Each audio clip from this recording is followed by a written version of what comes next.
content of your experience. You cannot understand the content of your experience in which the ultimate reality of which the ultimate reality is a part because it was not created. Nirvana is not created, so it must be always there.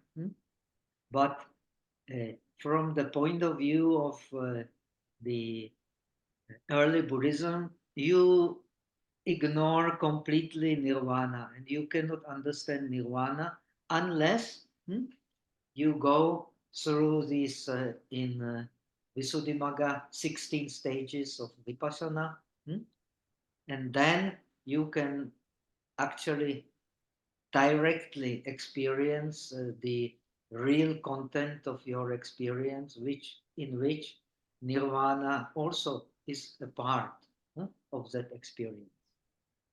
Now, in the Mahayana tradition, even though you have not yet directly experienced the ultimate reality, you are fully entitled and you should actually contemplate on it and make it part of your practice until you directly realize it and be beyond doubt and becomes uh, completely familiar to you.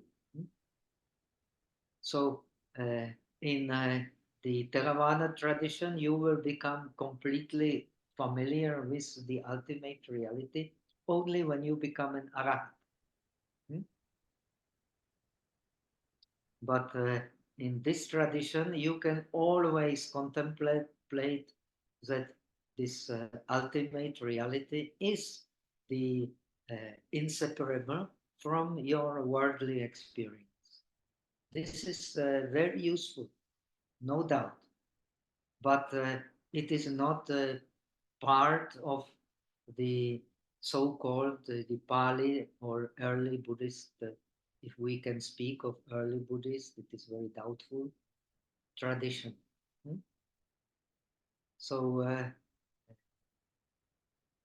in Theravada, same as in the so-called Mahayana, uh, what you want is to penetrate the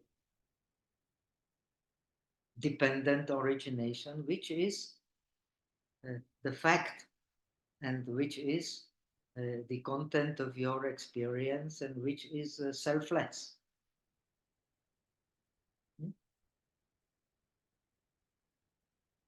But you cannot actually do it unless you have gone through all these stages of vipassana and become more and more familiar with this ultimate reality by the uh, force of your pragya.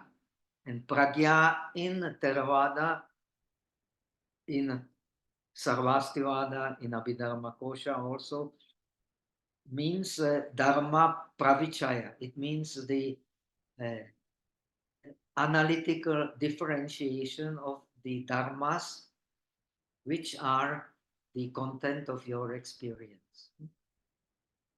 You contemplate on their impermanence, on their dukkha nature, on their anatta nature. There is no other way.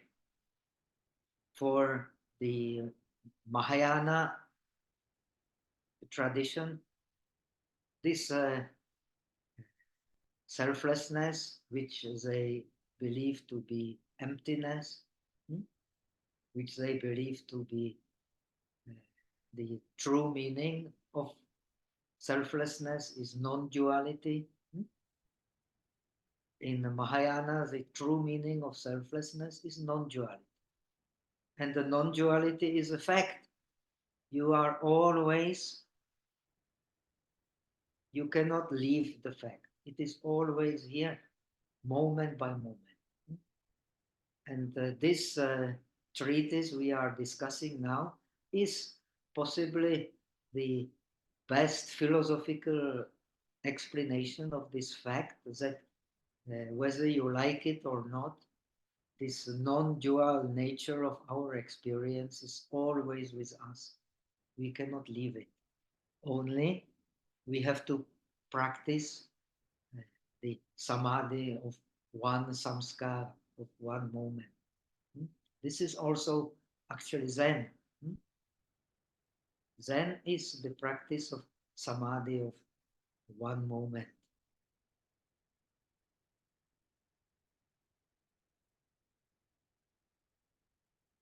When the mind is moving,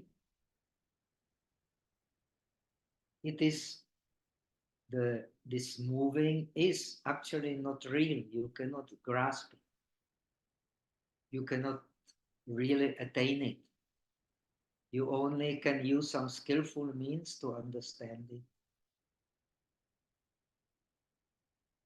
And these skillful means in uh, Theravada, they are analytical wisdom, differentiating wisdom.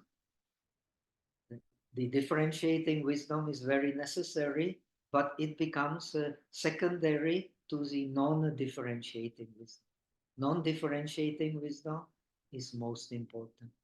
And so the meaning of pragya, the wisdom, we can only liberate by wisdom. The meaning of wisdom has changed. According to Theravada, a similar idea in other uh, traditions explaining the path of Arahat is uh, the analytical wisdom, no? Dharma pravichaya. The Abhidharma Kosha says, Dharma pravichaya antarena nasti kleshaya, klesha, kleshanam prahana, I think. There is no question of abandoning the defilements without the analytical knowledge of the dharmas. But here you don't need, you should know, but you don't need to experience each and every dharma and each and every aggregate separately, and you can just understand them by logic and then contemplate the true reality which can never leave you. So the approach becomes different, and pragya, the meaning of pragya has changes. According to Mahayana teachings, you cannot practice paramis without having pragya. Pragya is a king of paramis, and the queen of paramis is a great compassion. If you don't have the king and the queen, you don't have key to practice the real paramis. And the practice of bodhisattvas is the practice of paramis. We have explained. And the practice of the uh, Shravakas, of the disciples, is the practice of the Four Noble Truths. In the practice of the paramis, the Four Noble Truths then boil down to one truth. How? By the practice of this samadhi of uh, one mind. So it is very useful. Finally, all what the Buddha is teaching is the skillful means to purify the mind. It is the same, but the means are can be different. It is not a problem. If the mind is pure, you can absorb the true reality, which is in Buddhism the dependent origination. In the Samyutta Nikaya, the Ananda Nidana Sutta, Ananda, he is the Sotapanna, he has directly experienced nirvana, but only very uh, briefly and not thoroughly. and he thinks he understands the dependent origination. But the Buddha corrects him, the dependent origination or interdependent origination is very deep. If you think you have understood it, then you are in a big error.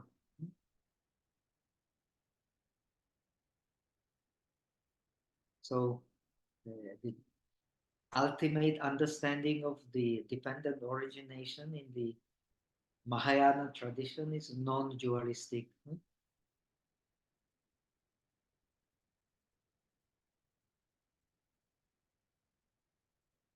So, any other question? Master, how we relate this teaching with your other teaching, the Sravaka 9 stages of Samatha? Well, it is without the shamatha you cannot have vipassana. It is the same in Mahayana tradition. Same. You cannot have vipassana without the shamatha. But you do not necessarily need for shamatha. It is even in Theravada to practice these eight stages of samapati. No. Shamatha means that you have one pointedness of mind. So you can penetrate the nature of things as they are. The nature of things as they are is the interdependent origination. And interdependent origination happens moment by moment. Also from life to life, and also from kalpa to kalpa. It is everything we experience. This is a teaching of the Abhidharma Kosha also. I mean, especially in your other teaching in 9 stages of Sravaka in Yogacara Bhumi Sastra, how we relate.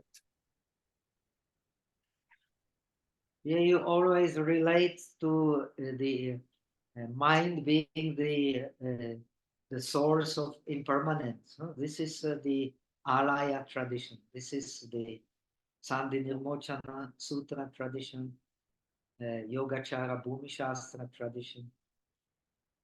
But the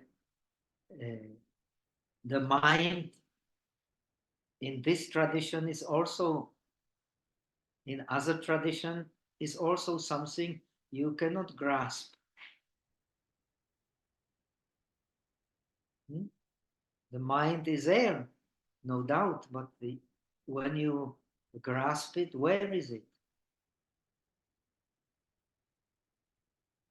If it really exists, then you can grasp it. But when you grasp it, where it is?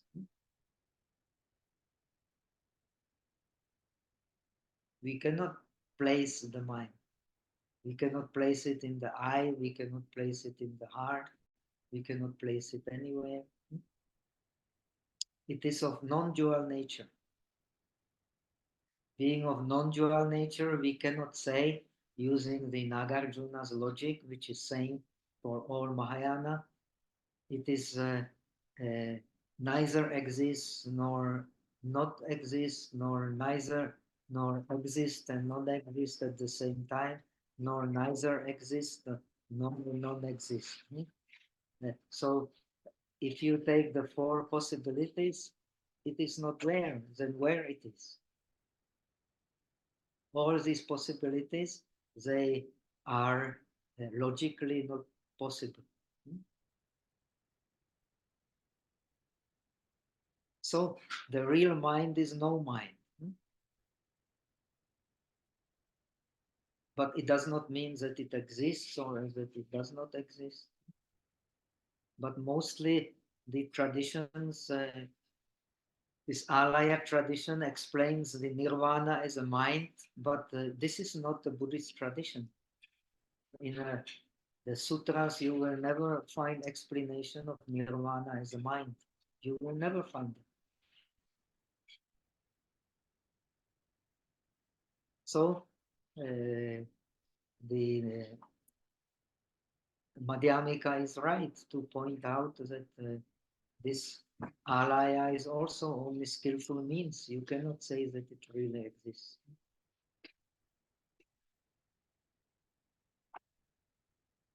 Okay. Oh, now I have disappeared from the screen. Or can you still see me? Okay, I cannot see myself.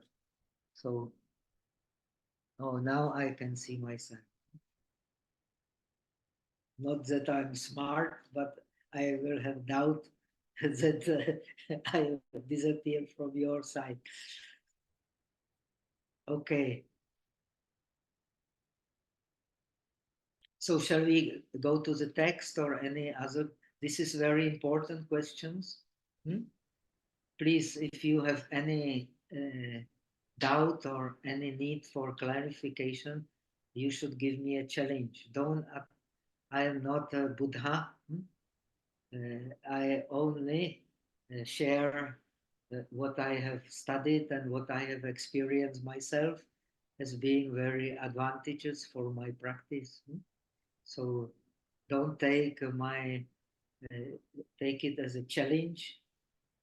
If you have any doubt, if you disagree, you should immediately report and give me a challenge, refute me if you can, and I will be wiser by listening to you, and I hope you will be wiser by listening to me.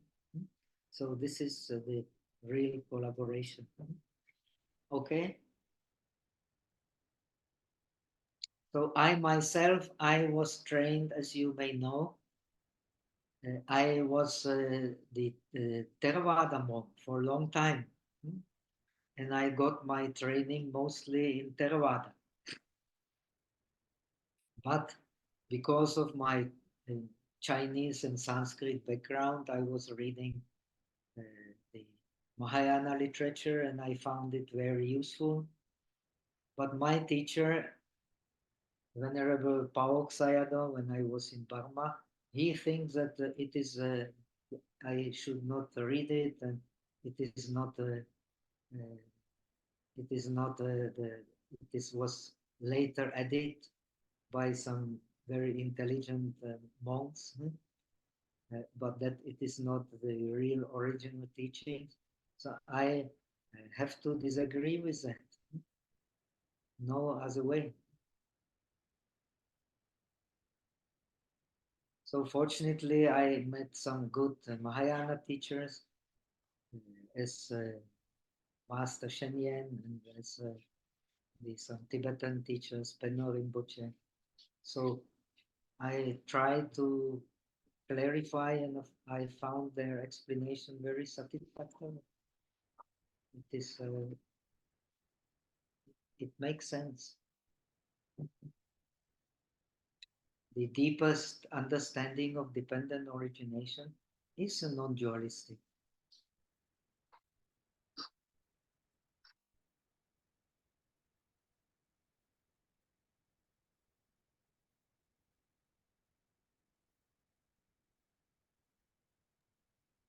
Okay, Pastor, thank you. No more questions? So shall we go to the text? Kawan-kawan ada yang butuh mau tanya? Lanjut dulu aja Pak, biar Oke. jamnya Ya, biar sip.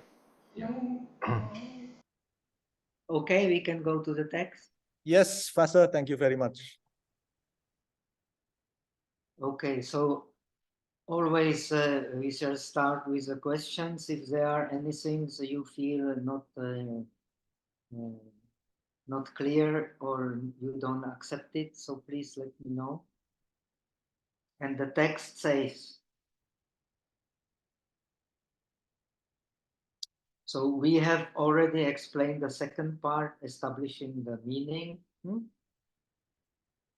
And as the next, we will explain the explanatory part, the third part, which is, as I have explained, the longest one.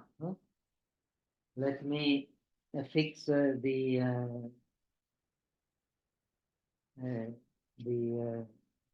air conditioned. No, I'm sweating hot here.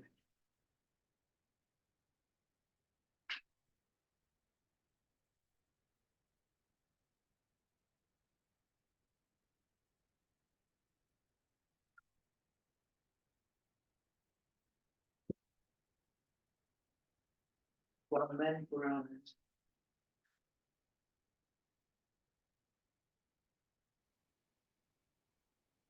Hello, the text that you all have, is it in English or what? Can I have a copy?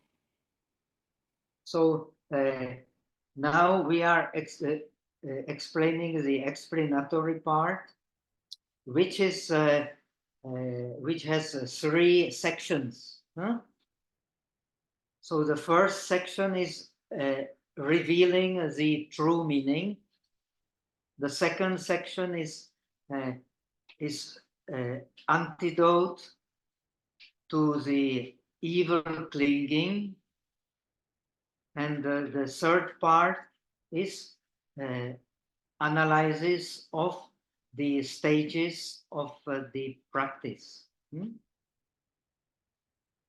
So this revealing the true meaning is the longest part of the text, and it has many explanations to enable you understanding the practice from the beginning to the end, from the end to the beginning, and how the ultimate reality and the conditioned reality is interacting.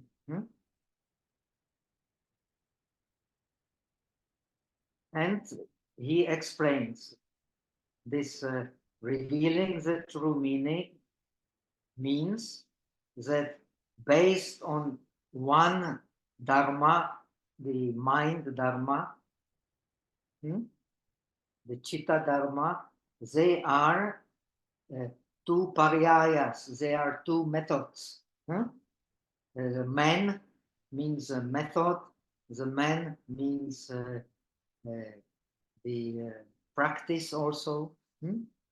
So there are 2 practices, there are 2 methods, there are 2 ways to understand. And he asks himself, which are the 2? Very important part here. The first is the method or practice of tathata, Genru. Sin Genruman, the practice of tathata, of suchness of mind. The suchness of mind is, so to say, is actually the only reality. The mind in this tradition is a suchness. But yet there is another method, which is the method of practicing, or the method of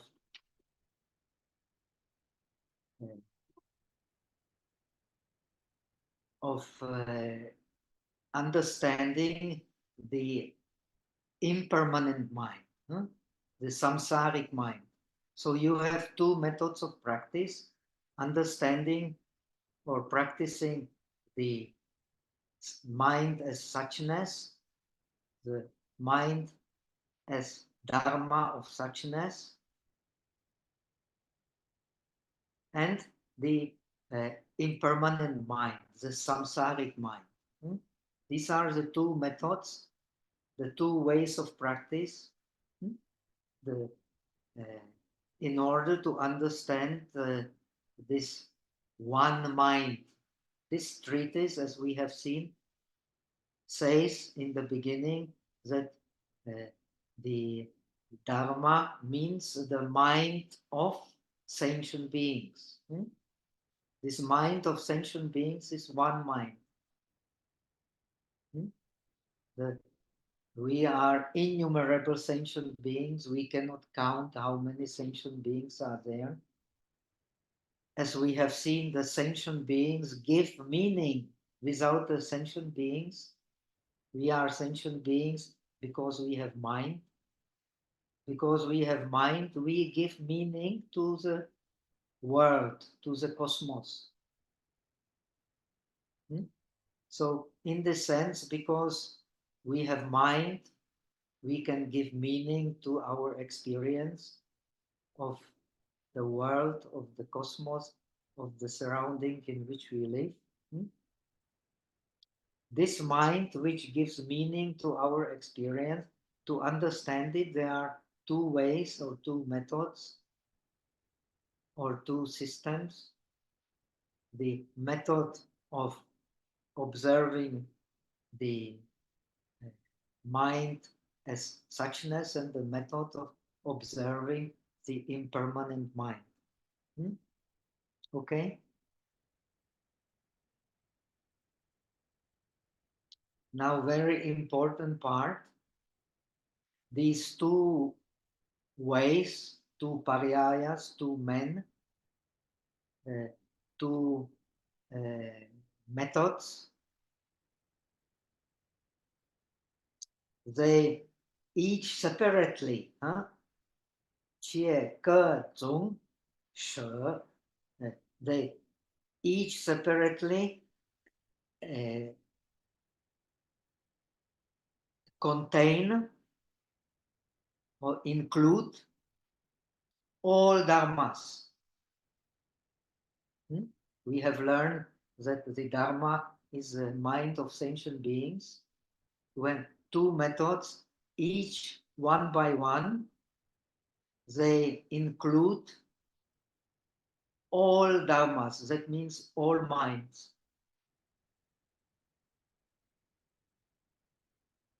That means the mind of the Buddha, the mind of the Bodhisattvas, the mind of the Arahats, the mind of the enlightened beings, the mind of the non-enlightened beings, the mind of animals, the mind of gods, all minds.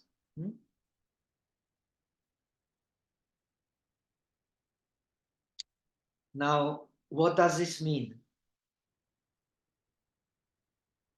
It means that these two methods, these two practices of understanding the mind, of observing the mind, they are inseparable from each other. They cannot be separated.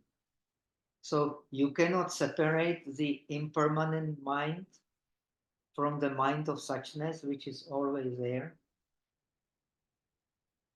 They form the one, but when you experience the impermanent mind in our condition, which is dualistic, we don't experience at the same time suchness, which is non-dualistic.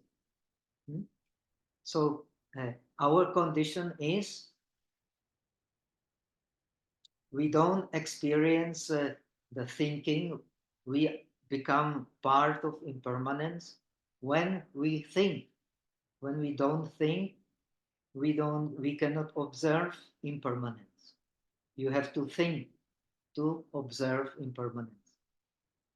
The difference between Western thinking and the Indian thinking is that suppose you go into samadhi, into dhyana with an object, you don't have any thoughts, but because your mind is related to the object and you grasp that object, you are still thinking. This is a great misunderstanding of Western philosophy. They early Western interpreters of Buddhism, they understood dhyana as ecstasis, religious, uh, religious absorption in which you stop thinking and you are united with God. But here the meaning is different. When you grasp the object in your mind, even if it is without thinking, at that time you become connected with impermanence. If you don't grasp any object, you cannot analyze the mind. You cannot analyze the mental factors which are in your mind. You cannot analyze the object as impermanence. You cannot analyze the mind as impermanence. So dhyana actually which leads to a lot of misunderstanding. In Chinese, they translate it as Chan or Zen. The dhyana actually means in Sanskrit originally to think. Dhya means to think. But to think does not mean that you have some concept you are thinking about. It means that your mind is connected with the object which you hold. That is why the learning languages is very useful. In Sanskrit, the object is called alambana from the root lamp. Lamp means to hang. When you hang your mind on the object, you are thinking. If you don't hang your mind on any object in particular, so you, strictly speaking, you are not thinking. So this leads to a lot of confusion, and this should be understood. This is where the Western ideas of thinking and Eastern ideas of thinking sometimes are explained very differently, and a lot of confusion due to Zen. Also about Zen, many people misinterpret the Zen experience because they don't understand this background of thinking means you pay attention to some object. When you pay attention to some object, you are actually grasping the object. And when you grasp the object, then you can analyze a mind which grasps the object. But if you don't grasp the object, then how will you analyze a mind? So please try to understand. A lot of misunderstanding due to that about the non-dualistic tradition, because you cannot penetrate the non-dualistic mind by a mind grasping the object. It can be helpful to analyze it logically and so on, but you cannot grasp it, impossible. And the Mahayana is different from Theravada because it explained the dependent origination, interdependent origination must be a non-dualistic experience.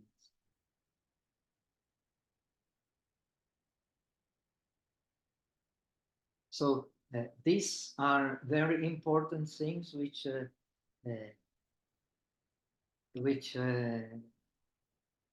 very often are misunderstood even by Chinese thinkers. It's not only Western misunderstanding.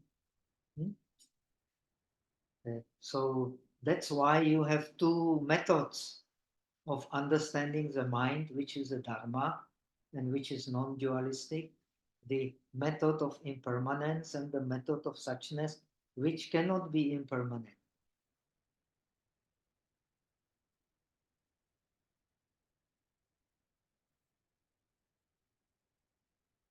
So this is very well explained in this treatise.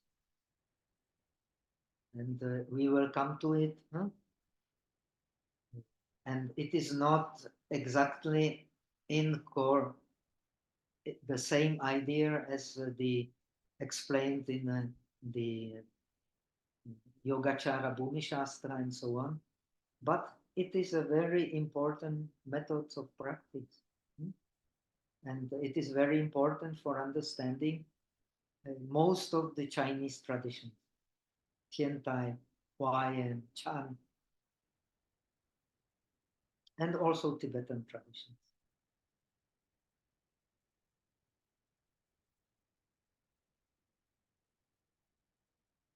So both these methods or both these practices of observing suchness, which is non-dualistic, and impermanence, which is dualistic, because you only can see impermanence when you grasp, and when your mind grasps the object, hang on the object.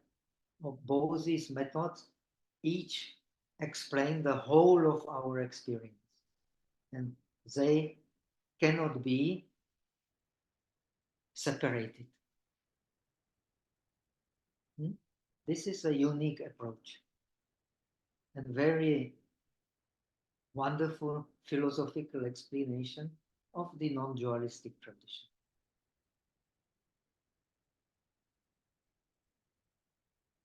Now he goes on explaining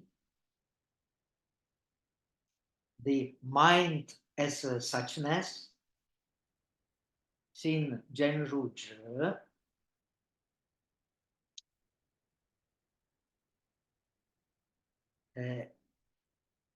is one dharma dhatu, is one element of dharma, or is equal to one element of dharma. We have learned before that in this treatise the mind of the beings is one dharma, and this one dharma is also called the Tathagata Garbha. It's also called the Dharma Dhatu. It's also called the Dharmata. It has many meanings. It is also called emptiness. It is also called suchness. All these different names are synonyms. Tung Itsu. So this one mind is the general characteristic, the Samanya Lakshana,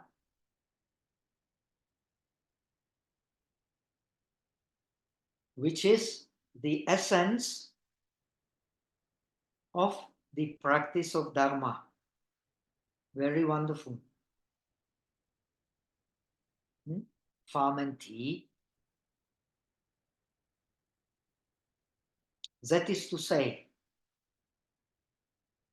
the nature of the mind, which is emptiness, which is non-dualistic, which is suchness, and the mind in this tradition is the element of Dharma, is the Dharma, Dharmata, is a true meaning of the Dharma. This Dharmata of the mind, the true nature of the mind, it does not arise and does not cease. Very important to understand. We experience the arising and ceasing. This is the content of our experience in the world. When we grasp the object, if we don't grasp the object, we cannot analyze the mind which arises and passes away. We have to grasp the object. And when we grasp the object, even if we don't think, when we pay attention to the object, when we are in jhana, say on breath, we don't think, but we still have the image, the jhana nimitta of the breath, and that is our object. So with this image, we can then analyze the mind, because the mind arises due to attention. Attention means manasikara, zo'i, make object in the mind.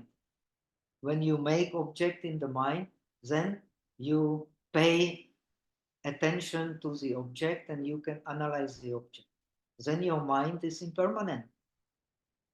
But it is not the true nature of the mind. If the true nature of the mind is impermanent, in this tradition, chitta matrata, the mind only, you have no way to realize anything.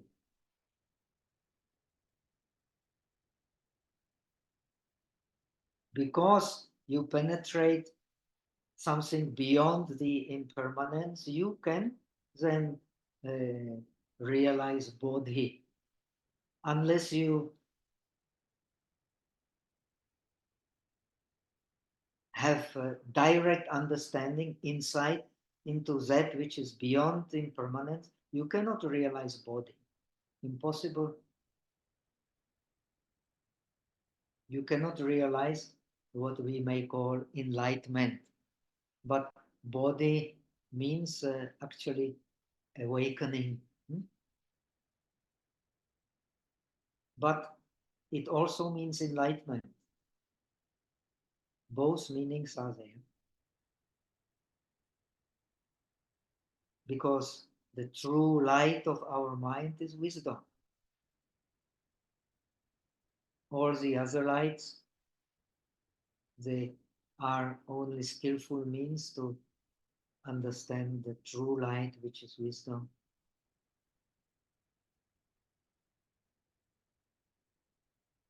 So this nature of the mind, which is the suchness, it does not arise, and what does not arise cannot cease. And all the dharmas, all the content of our experience is differentiated only by illusionary thought. Wang Nian. It does not mean that the thought does not exist. Of course, it exists. But it is not real in the sense that you cannot, by thought, grasp the true reality, which is suchness. The suchness cannot be grasped by thought. It is impossible. That is why, as the Yogacara Bhumi Shastra explains in the Bodhisattva Bhumi and so on, the Buddha has no attention. He does not need to make any object in the mind. He just reflects things as they are in their own true nature. That is a true mind.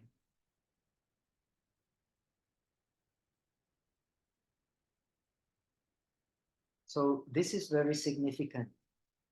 We want to understand the non-dualistic tradition. We have to contemplate deeply on these meanings which are explained here.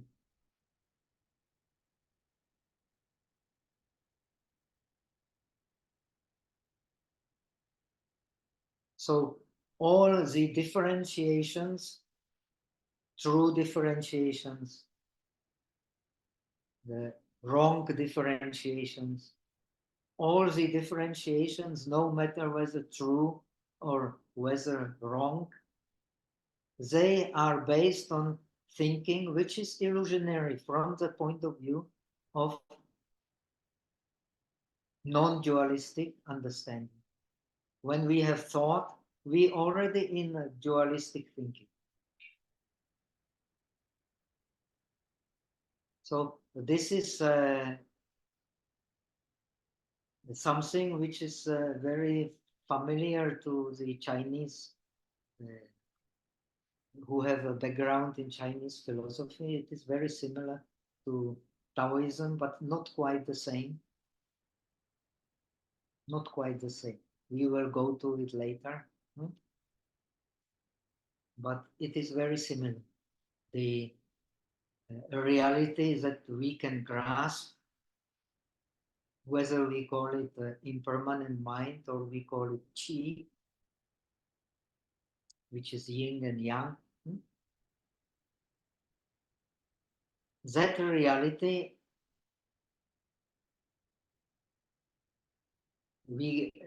is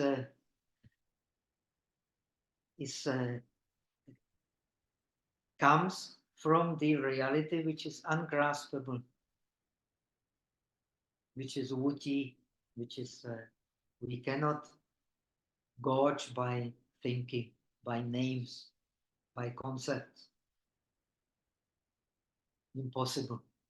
Even if the concepts are right, like the 5 aggregates, dependent origination, like the 12 ayatanas, 12 spheres of perception, 18 elements of perception, whatever correct analysis of our experience we use, it is still illusionary thinking. But illusionary thinking is a useful illusionary thinking and deluded illusionary thinking. But still it is illusionary thinking. Because whatever you grasp must necessarily be, in this non-dualistic tradition, illusionary. This is very useful.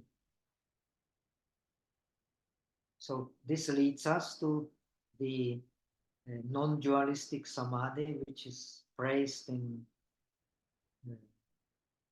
Surangama Sutra, Leng Jing, Hua Jing, Lankavatara Sutra, and so on and so on.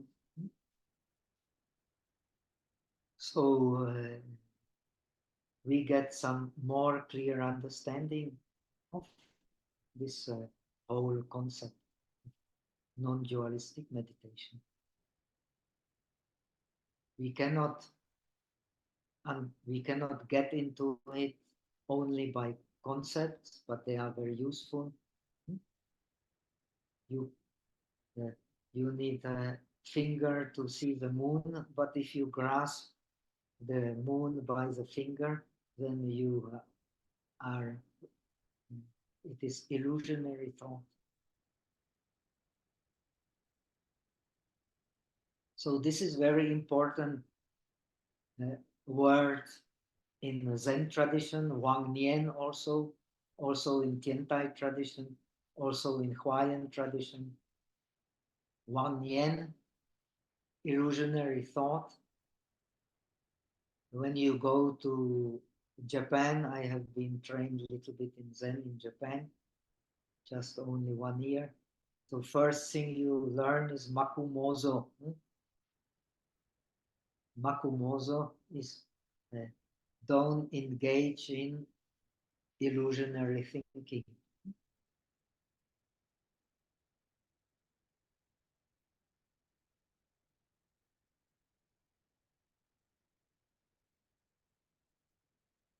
Zhu Li Xin Nian, if you abandon or separate your mind from thinking, then there is no sign or nimitta or characteristic. It has both meaning. There is no sign, there is no characteristic, there is no differentiation of any object whatsoever. So when you are not thinking, there is not any differentiation. The differentiation comes when you are thinking. And this thinking, if you take it for real, it is like grasping the finger which points to the moon.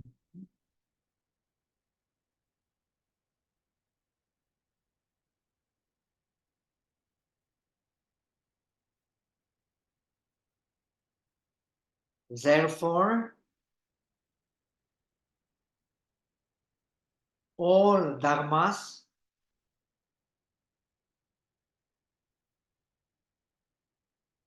from the very beginning have no name, which can be characterized or which can be grasped in, by in as a means of differentiation, which can be characterized. Remember beginning of Tao Te Ching.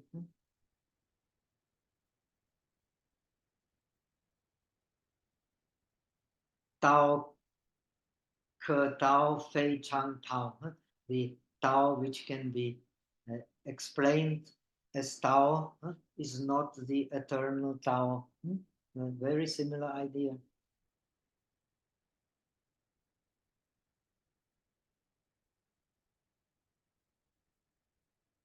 So the true reality is nameless. Many monks, they get the name when they get ordination in Mahayana. They get the name Wu Ming, no name.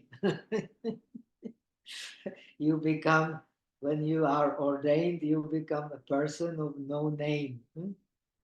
But you get a very beautiful name like Dhamma which means the island of Dharma. I am not the island of Dharma, but I am called the island of Dharma. The real island of Dharma is the Dharma itself. So, uh,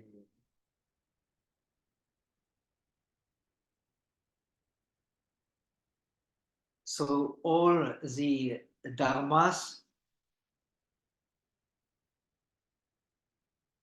all the Dharmas seen by the non-dualistic mind, they have no name.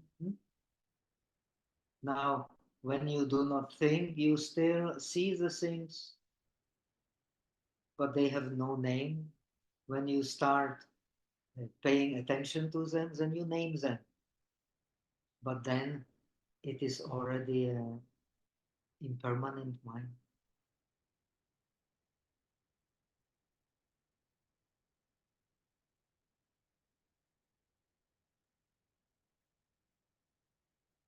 So from the very beginning, the reality has no language, no name, which can be named, which can have, which can be grasped, which has some true characteristic. We have learned in before that the Abhidharma Kosha, similar to the Theravada, defines the Dharma as that which has own nature. Here, different meaning. That which has own nature cannot be named. That is, that which has own nature, that precisely is the true nature of the things, which is suchness, which is the element of Dharma, which is the true nature of the Dharma, Dharmata. So you get a very wonderful, clear understanding of the advantages of non-dualistic approach if you understand them.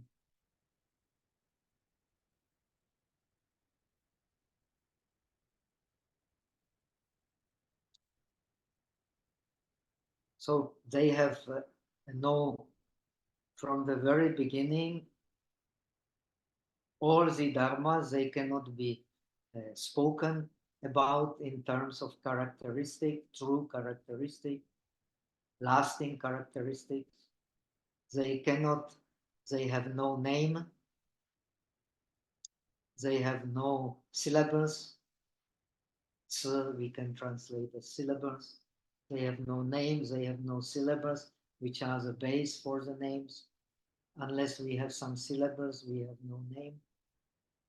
So even the animals, they have some kind of syllables to communicate. Meow, meow, huff, huff. It's also their names, different from ours. We are complicated because we have complicated names. But the reality cannot be grasped by names, neither by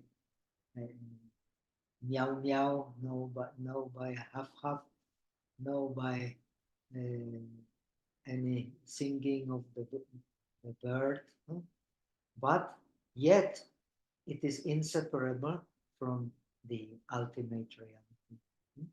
Very important.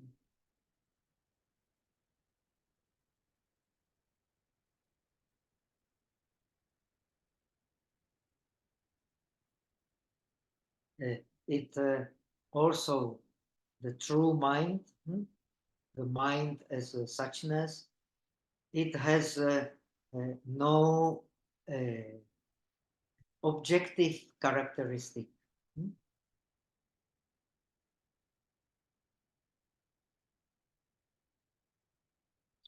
And it is ultimately sameness.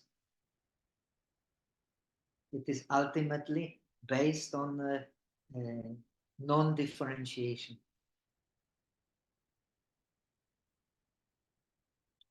And this non-differentiation, it, as far as its nature is concerned, it does not change. And this reality, which has no change, it cannot be broken.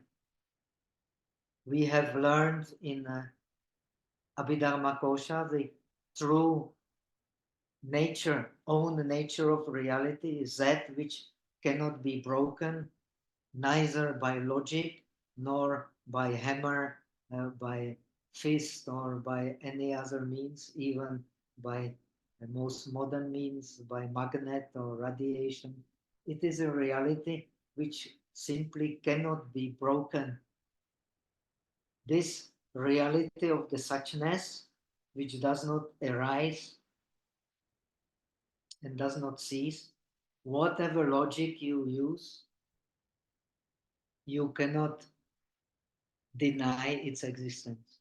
Even so, its existence also cannot be proved by names, by logic. It also cannot be broken by names, by logic, or by any means, physical means, even the most modern means, even by the atom radiation or whatever. So, in other words, it is something which has never been born, therefore it can never die.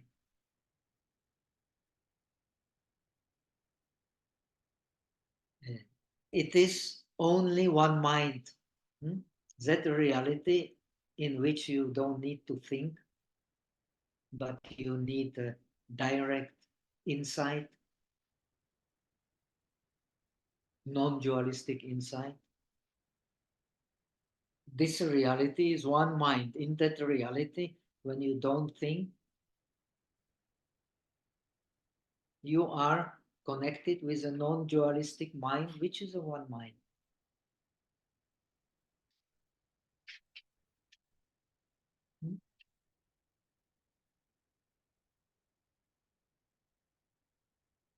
So that is why when we don't think, there is a saying in my language that when you don't think, you look very, very smart.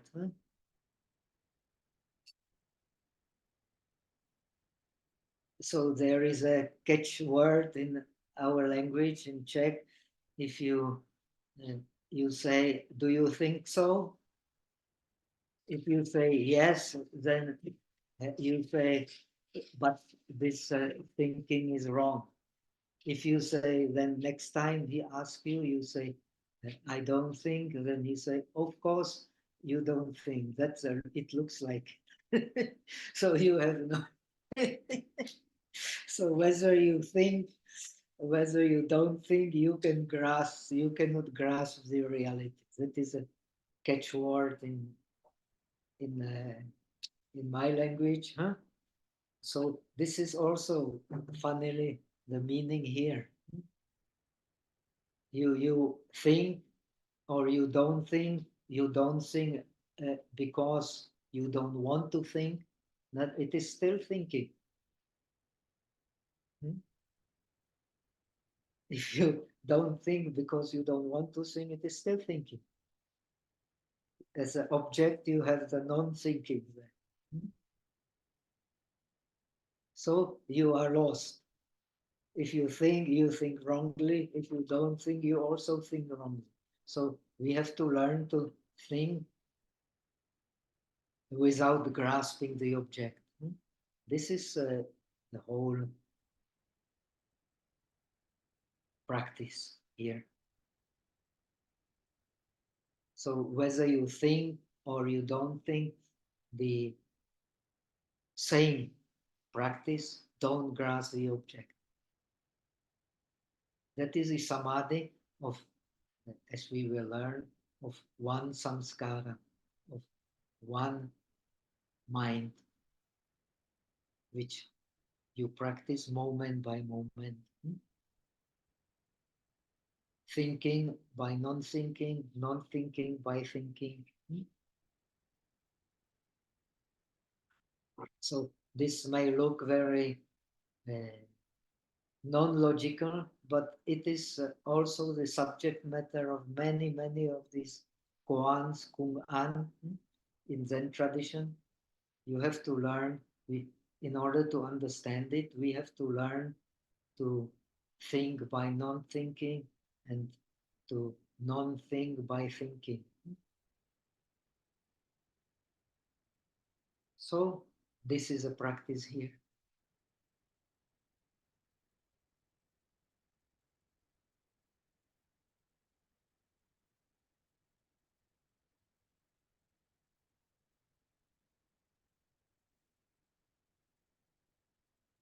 That whatever you can explain, you can only explain by illusory, not illusionary, illusory, huh? It's good English.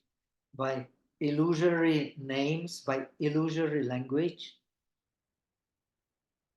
which explains the characteristics or the nimittas or the sign of the object of something really existing, something you can really grasp. When you have language, you explain things like something that you can really grasp and that it is really there, but it is only concept. And the concept and the reality is not the same thing. So this is very important point. Concepts and reality is not the same thing. And most of us think, and due to this, we have so many conflicts in our society, in our history, so much unnecessary bloodshed and suffering, because we take concepts for reality. But the concepts are only based on illusory thinking. They are not the reality and the concept, they are very different. Because of our dualistic thinking, we don't understand that. So we argue, and we suppress other concepts, and we think that the concept, our concept, is the right one, the other concept is the wrong one. The other concept may be right one, but it is only concept. If you grasp at it, it is an obstacle.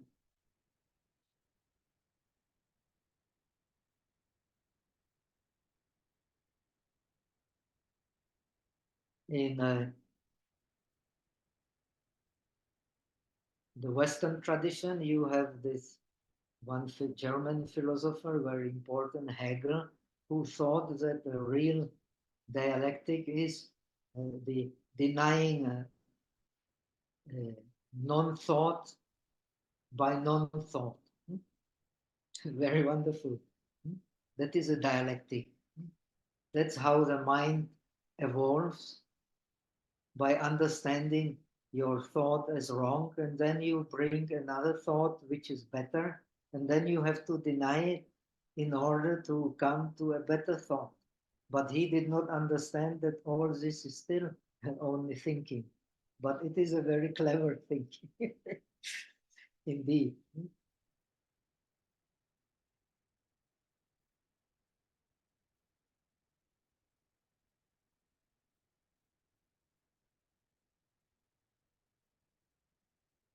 So whatever we can explain by language, this is just an illusory name which has no reality as such. No reality as such means no reality of its own. The own reality is only emptiness, and it is not reality as such. Not reality as such which you can grasp. Therefore, Pragya Paramita Sutra in the 16, 18 or different types of emptiness, you have the emptiness of emptiness. If you grasp at emptiness, it is a wrong grasping also. Emptiness is not a concept. If emptiness were a concept, then no way to get realization. It is only a clever way to bring you to understanding of your non-dualistic nature.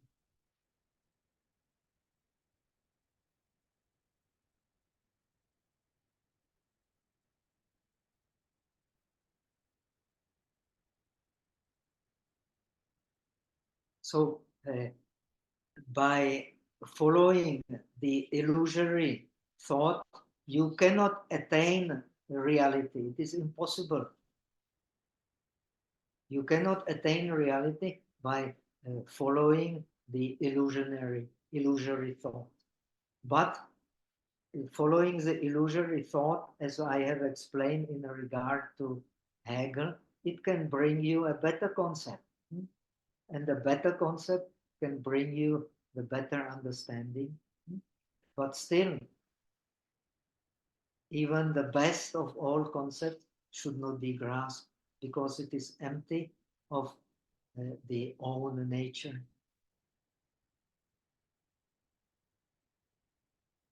It is in Sanskrit aprapya.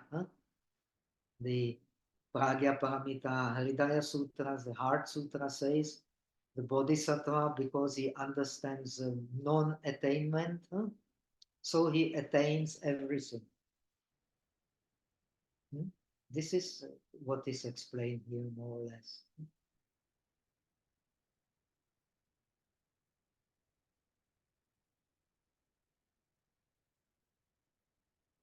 So that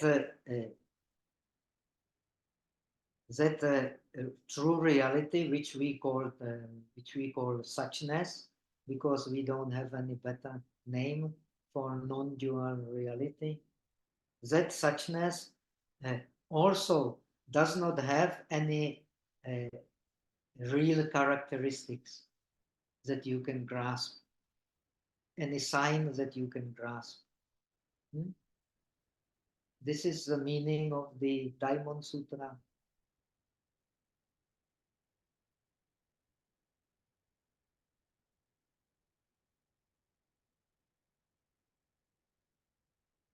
So when we actually talk about it, we talk about it because we want to, this is Madhyamika, we use names in order uh, to get rid of the reality of names.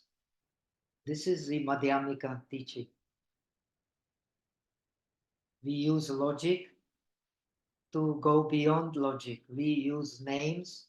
Logic is from the logos, which means actually names, language.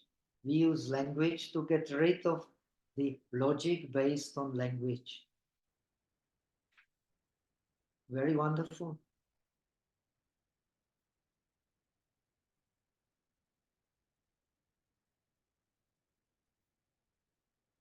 So by the true names, we are, so to say, this is very much Zen, we are getting rid of names. By using language, we are getting rid of language.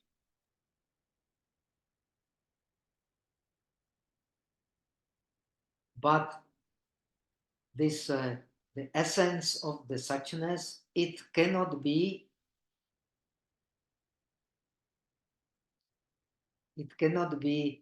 like the names, it cannot be get rid of.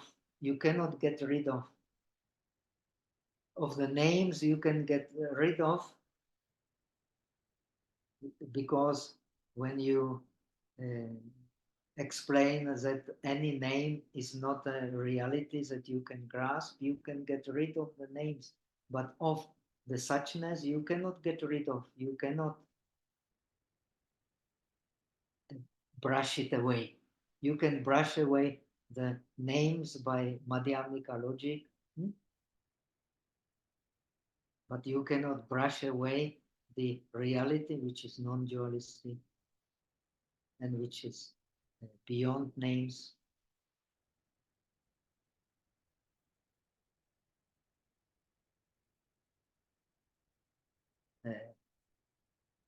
It is so because actually all the dharmas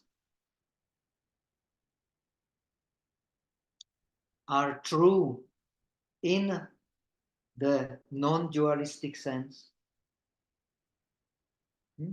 The bad dharmas, the good dharmas, the wholesome dharmas, the non-wholesome dharmas, the nirvana, the samsara, everything is true in the non-dualistic sense.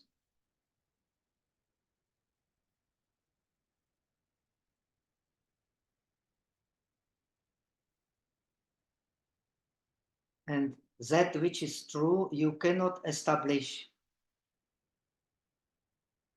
If you establish it, very wonderful logic.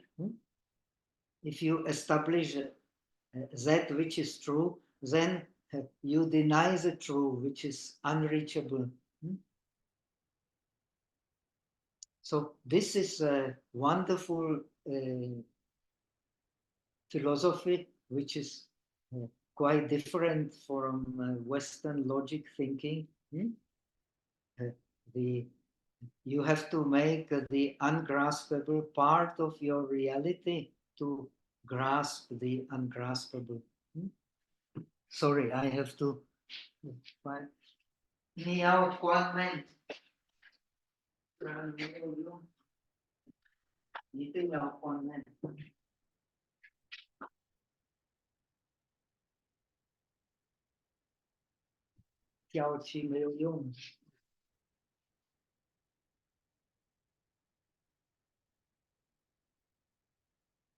So this truth, the truth is that which is objective. Everybody agrees. But that which is objective, you cannot establish. No way to establish that which is objective. If you want to establish that which is objective, it means you have not understood the objective. This is very wonderful logic. The unbreakable diamond logic, which is non-dualistic. It does not deny anything, but it also does not affirm anything. Just invites you to see things as they really are. And the things as they really are, you can only understand by understanding your the nature of your mind. This is this chittamatrata based on the Tathagata Garbha idea, which is so influential and so important for understanding Chinese philosophy. And it is in a way connected to the very much to the the Chinese understanding of the world.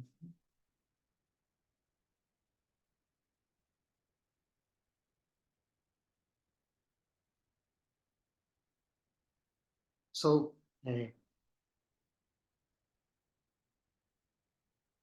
as you know, in Chinese, the suchness is called Zhen Ru, which means real and such. Huh? So these all dharmas in the non-dualistic sense, they are real. Huh? And because they all the same, therefore they are Ru. Huh? They are such. Huh? They are real and they are such. In Sanskrit, tatha, and tathata is a state of being such. The state of being such is a state of being real. So no matter whether you good, you bad, you are dependent, interdependent origination, which is real. So in this sense, Master Vimalakirti teaches that the Dharma is the greed, the hate, the ignorance. It is the Dharma. Why? Because it is as it is.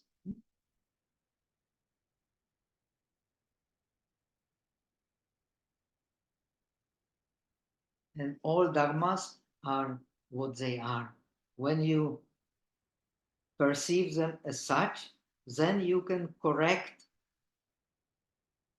and help, because as we have explained before, all the virtues are connected with this dharma of sameness.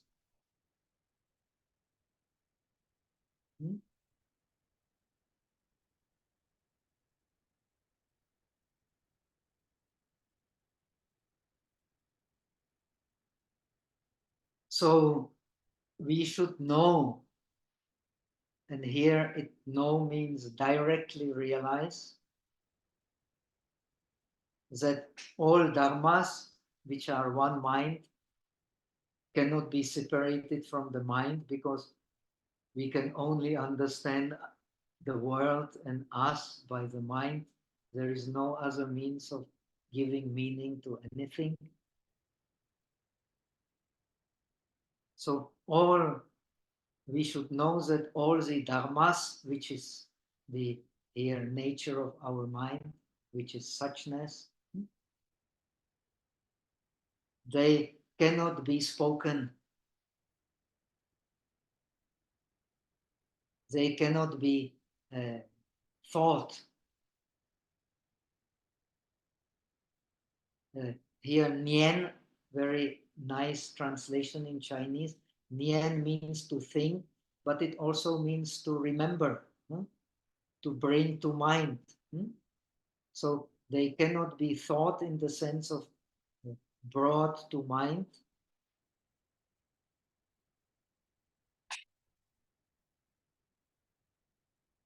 And therefore, they are called suchness. So no matter whether you think wrong, you think right, it's still the suchness, because it is the product of the mind, which is suchness. And this mind, you cannot, even though it gives a meaning to all things, itself, it cannot be grasped by any meaning which you put into it by language, by words, by syllables. It has to be grasped directly, intuitively, through direct vision, things as they are. But it does not mean that differentiation is not good. differentiation is very important. We cannot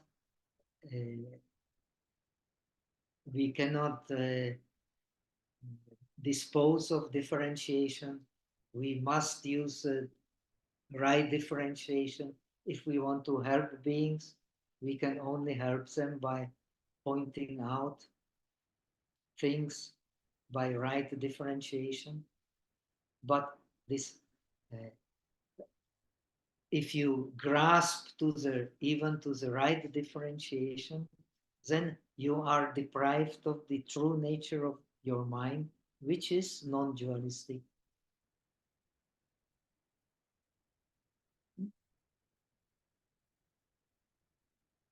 So we can, then comes the question, shall we still go through this question, or we keep it for, now it's almost 9 o'clock, 5 minutes. So shall we finish here or go to the next question? The next question we can discuss maybe, because it needs some further explanation, which would need more time. So let us finish here. If you have any urgent question, please challenge me, ask me. If not, then we will finish here. How about that? It's practically 9 o'clock already.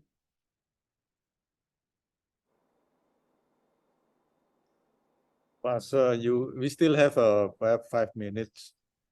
If no other friend asking, I would like to use the 5 minutes to ask you.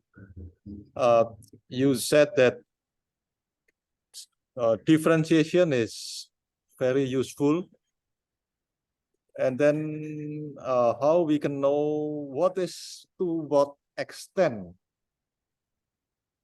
the differentiation on the concept, to what extent we can say this is still useful, or for, I mean, this is for, I do not want to be a philosopher, you know, I just a common people. I do not want to be a very clever philosopher, but I want to be able to think logically. So this is actually, we cannot completely generalize. They are intelligent people. Buddha, according to the Mahayana teachings, he taught according to our ability to accept the teachings. So we have to gauge our ability to accept the teachings. The basic ideas, no matter what tradition of Buddhism you learn, these basic ideas of Buddhism, they are very useful. And all of the qualified teachers, I think they, as soon as they open the mouth, they will use them as skillful means to bring you to some understanding. They cannot, they are some, especially in this Rinzai school and so on, they operate by just pointing out that the direct reality. There is a story of one famous Korean master, Samsung. You may have heard of him. He has a lot of disciples in the West, especially. He spent most of his life in the West. And he visited in LA, I think. He visited a Kalu Rinpoche, whom I had the fortune to meet in my student days in India. He impressed me very much, but I was at the time too stupid to understand his teachings. But anyway, he impressed me very much. But he came to see Kalu Rinpoche, and he thought that he will show him how he's teaching. So he took an orange and he asked him, "What is this?" And Kalu Rinpoche asked the interpreter, of course they cannot communicate, asked the interpreter if they don't have oranges in Korea.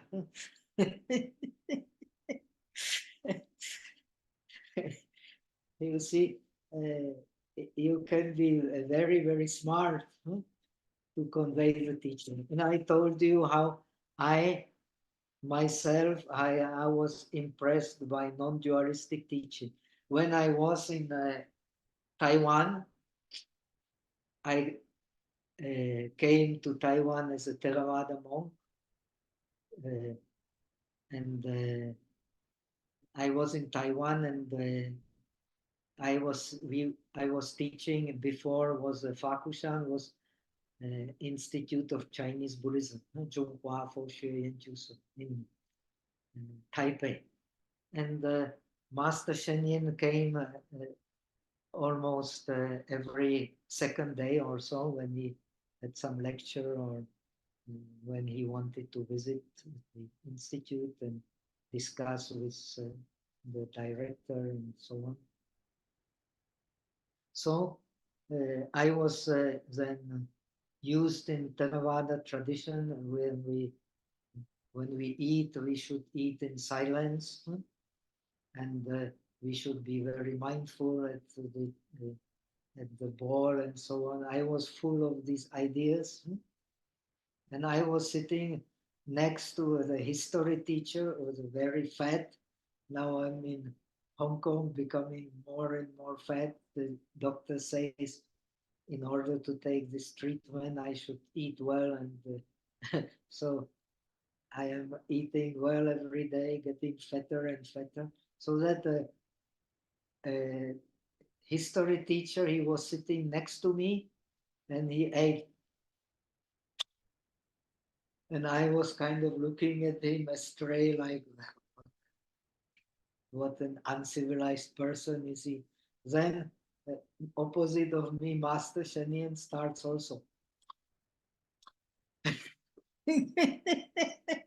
So this is non-dualistic teaching. You have to immediately penetrate the situation and see what is proper. There is no such rule that you should not eat with the sound. It depends on the conditioning.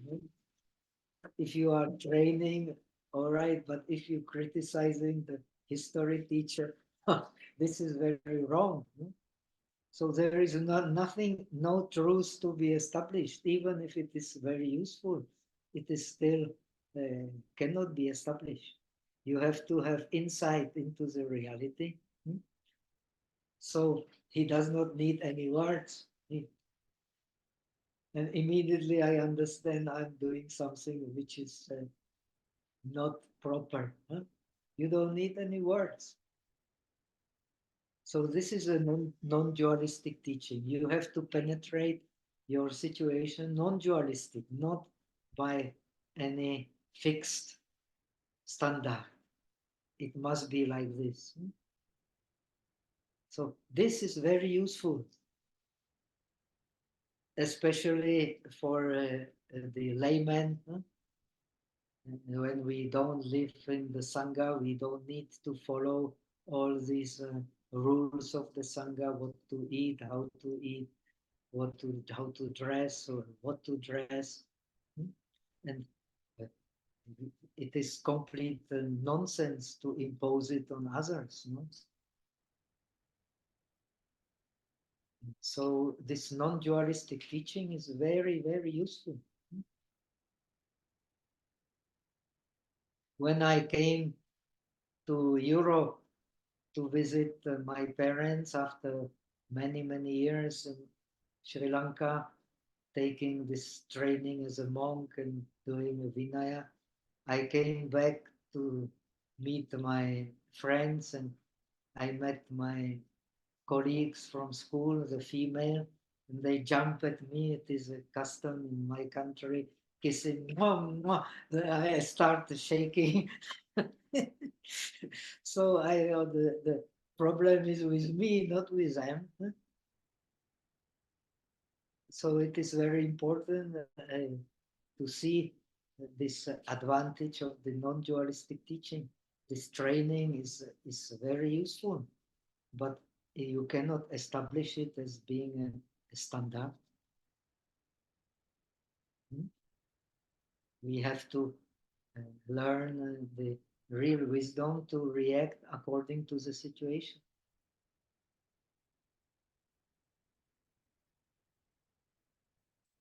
You agree?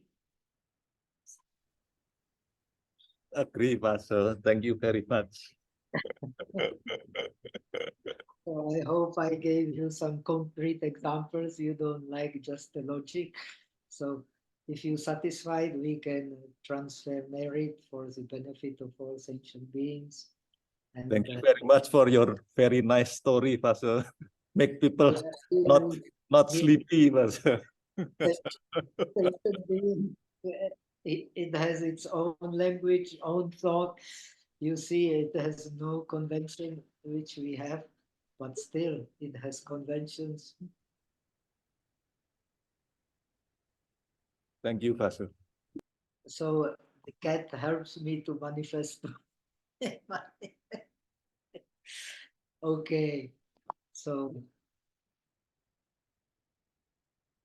Pak Agus, ini kayaknya ada question ya di chat ya. Ini perlu kita jawab atau next session? Mungkin next session aja. let us do next time. Next time we start with a question. Please prepare the question. We always start with the questions. Otherwise, we can. Now it's 9 o'clock here, and I have my usual. I'm going to sleep between 9 and 10, and get up 4 o'clock, 3 o'clock in the morning. So let us keep convention, but in an intelligent way. Okay. So may the merit of this Dharma spread to all beings so that we all attain the state of Bodhi, the state of realization. Om Topo. So have a wonderful time in Indonesia, and I hope I come to Europe in a good shape. And on 21st, I'm looking forward to talk to you again, and we have some fun and good sharing together. Okay, take care. Thank you, Pastor. Take care. Thank you, Pastor. Good 老师, bye everybody. Bye, Bye. Pastor. Bye. Sapu. Thank you, Sapu.